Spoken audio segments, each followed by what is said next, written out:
On est de retour en Normandie après cette semaine du 6 juin. On est de retour dans la partie intérieure des terres, on n'est plus sur la côte de Normandie.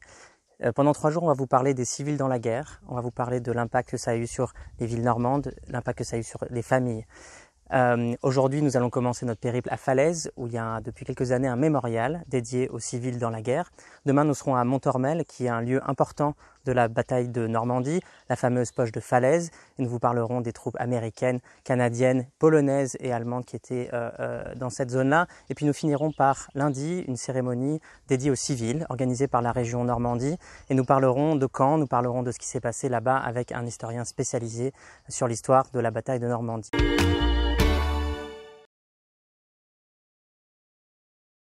On se retrouve maintenant devant le musée de Falaise, le mémorial de Falaise qui est dédié justement aux civils, à ces morts de la Normandie et de Falaise. Ce mémorial montre bien l'importance de la place des civils dans la guerre ici en Normandie. Ce n'est pas seulement les Américains, les Britanniques, les Canadiens, les Allemands qui sont morts durant le débarquement le 6 juin, c'est aussi toutes ces victimes innocentes, ces victimes civiles qui ont péri ou dans les bombardements ou pris dans les combats.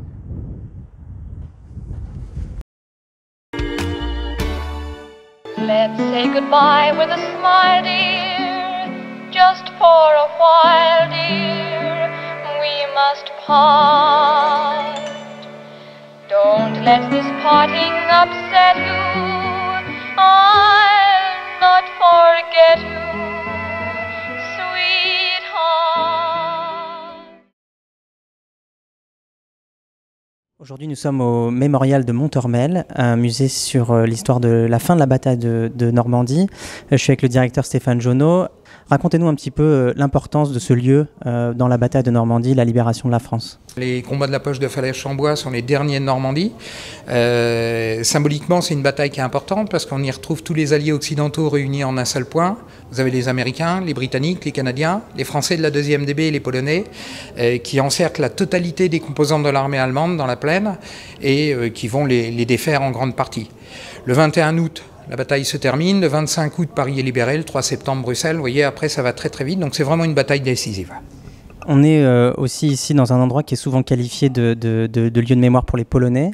Racontez-nous un peu leur implication ici et l'importance pour eux aujourd'hui de revenir et de visiter ce musée.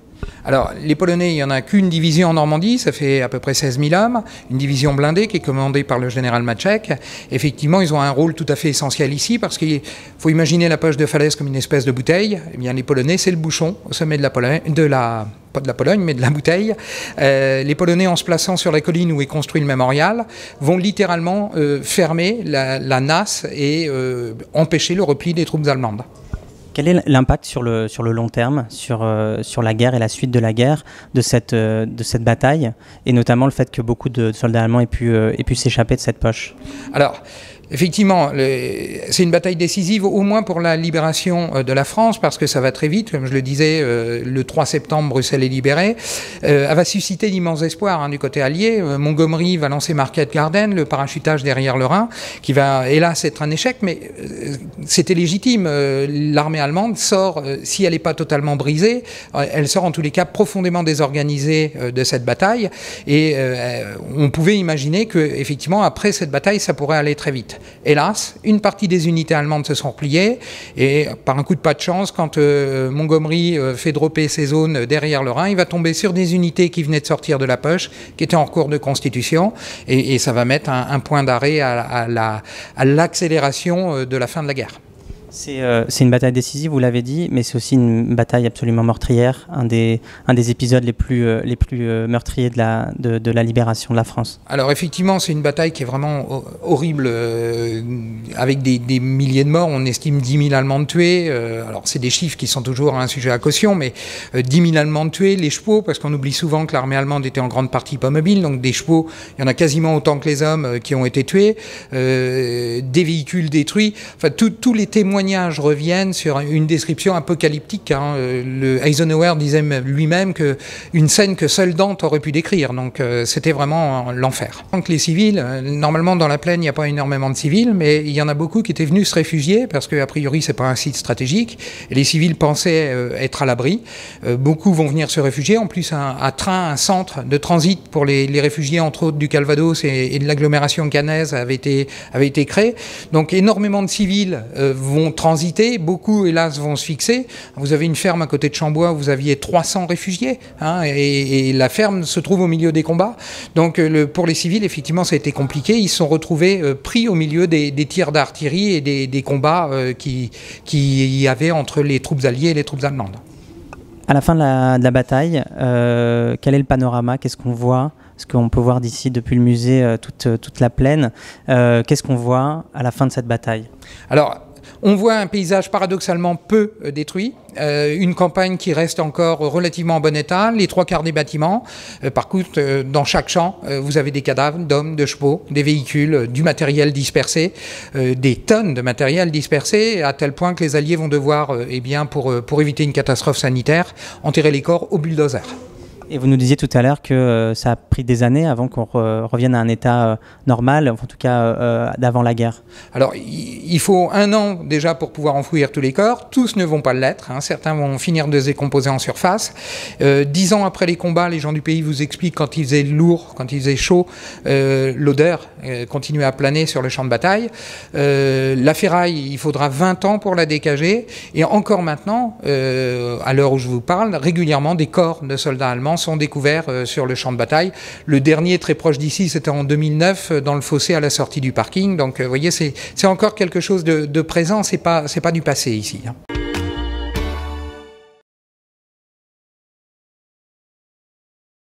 Aujourd'hui, nous sommes à Caen pour parler des civils dans la guerre. Je suis avec Stéphane Simonet, qui est un historien normand.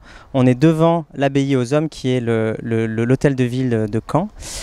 Stéphane, on parle beaucoup en Normandie, quand on parle de la Seconde Guerre mondiale, du débarquement, des victimes liées à ce débarquement. On parle beaucoup moins des victimes civiles. Qu'en est-il en Normandie et à Caen ? Alors on a beaucoup parlé effectivement du 6 juin comme un fait militaire. Il y a aussi des victimes civiles qui ont été tuées pendant cette période de l'été 44. On estime à peu près à 20 000 Normands le nombre de pertes civiles pendant la Seconde Guerre mondiale et essentiellement pendant l'année 44. Et ici à Caen, les bombardements de l'été 44, du mois de juin 44, ont fait plus de 2000 morts. Donc on a des chiffres quand même qui sont importants. 20 000 Normands tués, c'est autant que de GI américains qui ont été tués pendant la bataille et sur les plages d'Omaha Beach et d'Utah Beach. Donc vous voyez, c'est des chiffres quand même qui ne sont pas anodins. Et donc dès l'instant où on parle de la bataille de Normandie, où on parle de l'après 6 juin, on parle donc des civils dans la guerre et donc on parle de ces pertes que l'on commence maintenant à estimer le plus justement possible. D'un point de vue des destructions, en juin, juillet, août 44, qu'est-ce qu'on voit ici à Caen ? Les premières bombes tombent sur Caen dès le matin du 6 juin. Il faut savoir que le 6 juin, Caen va être bombardé 4 fois. En gros, à 2h30 du matin, à 7h du matin, à 13h30, à 21h. Donc, oui, et au bout de cette première journée de bombardement, il y a 300 Caennais qui sont tués donc, dans leur maison sous les bombes. Caen va être pilonné sans arrêt jusqu'à la mi-août 1944. Et Caen va être libéré en 2 temps, donc la rive droite et la rive gauche, donc le 9 juillet et le 19 juillet 1944. Et pendant toute cette bataille de Caen, les Caennais vont essayer de se protéger des bombes américaines ou britanniques en venant dans des lieux qui sont des lieux qui ont été préparés par la défense passive pour héberger donc les sinistrés. Justement, on est devant l'abbaye aux hommes. Je disais, c'est le siège de l'hôtel de ville de la mairie aujourd'hui depuis les années 60, mais ça a aussi une histoire liée à la Seconde Guerre mondiale. Exactement, alors avant effectivement c'est un lycée de garçons donc pendant l'occupation et juste avant le débarquement, et la défense passive qui a organisé un petit peu des îlots sanitaires au cas où il y aurait un débarquement et la guerre dans Caen, a organisé ce lycée comme un centre d'hébergement. Et dès les premières bombes qui tombent le 6 juin, les Caennais commencent à affluer dans ce lieu qui forme avec d'autres lieux caennais comme le Bon Sauveur ou comme vers la rue Caponnière, qui forme un îlot sanitaire qui est préservé et qui est dédié à l'hébergement des sinistrés. Et donc dès la première journée, dès le soir du 6 juin, on a des milliers de Caennais qui vont venir ici se réfugier dans l'abbaye, dans le cloître, dans les caves, dans le pressoir, dans les greniers. Enfin, tout le lycée Malherbe est organisé pour accueillir plus de 10 000 personnes. Il y aura 10 000 personnes au plus fort de l'occupation, donc le 13 juillet. Et donc c'est un lieu d'hébergement, d'accueil de sinistrés où la population y trouve la nourriture, les couvertures, les soins, etc., etc. Stéphane, maintenant on est devant la maison d'arrêt de Caen, la prison de Caen, qui est un lieu aussi chargé d'histoire. Alors pour Caen et pour les Canets, effectivement, c'est un lieu très très symbolique puisque ici, dans cette prison de Caen, ont été fusillés durant la journée du 6 juin 1944 entre 75 et 87 prisonniers donc, qui étaient internés ici, essentiellement des résistants canets et normands. Et donc c'est l'épisode le plus dramatique que Caen ait connu de ce 6 juin en tout cas, puisque ces fusillés en fait donc ont été tués par les nazis et les corps ont été donc transportés en dehors de Caen dans la journée et n'ont jamais été retrouvés. C'est ça en fait le grand mystère, c'est que ces corps, ces dépouilles n'ont jamais été retrouvés. Donc c'est à la fois c'est dramatique, mais encore l'enquête est encore toujours ouverte pour trouver l'endroit où ces corps ont été ensevelis.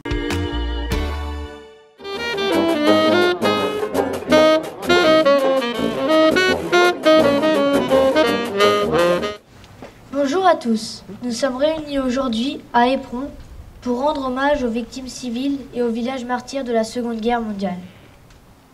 C'est donc un honneur pour nous, Éperonnais, de vous accueillir, mesdames et messieurs les élus de ces 498 villes martyrs. Soyez les bienvenus à Éperon. Car nous avons à gérer un héritage, celui de la mémoire de nos prédécesseurs qui ont eu à organiser, dans des terribles conditions, le relogement, le ravitaillement, la scolarisation de leurs administrés après 5 années de privation, d'exode et aussi d'occupation. Et vous étiez avec votre famille ici, puis après à Caen. Vous avez été réfugié à Caen pendant quelques jours avant de revenir ici. On est resté un mois à Caen et il y a un ami de mon père qui est passé et papa lui a dit vous allez... on rentre à la maison, mais il lui a dit vous n'allez pas rentrer chez vous, il n'y a plus rien. Et donc vous venez à la maison et on est allé 2 ou 3 mois chez eux. Enfin, ils nous ont très bien reçus, c'était des gens charmants. Pourquoi cette commémoration? Quelle est l'idée pour la région de l'organiser? Ce que nous voulons signifier, c'est qu'il y a eu... on est dans cette histoire très singulière d'une région qui va être le début pour nous du retour à la liberté, pour nous Européens, pour tous les démocrates, et de l'autre, dans une région qui a payé très lourd ce moment de libération, avec 498 villes martyrs, 20 000 victimes civiles. Je lisais dans un ouvrage ce week-end qu'il y avait eu autant de victimes civiles le premier jour de la libération qu'il y avait eu de soldats morts ce 6 juin. Et donc cette épreuve qui a été la nôtre, qui s'est notamment concrétisée par des villes et des villages entiers qui ont été détruits, eh bien, il me semblait qu'il fallait qu'il y ait une cérémonie qui puisse rassembler ces 498 villes, qu'on puisse en même temps rendre hommage à toutes ces victimes civiles qui sont souvent oubliées, et d'où l'idée de bâtir cet événement qui aura lieu chaque année dans une de ces villes ou dans un de ces villages.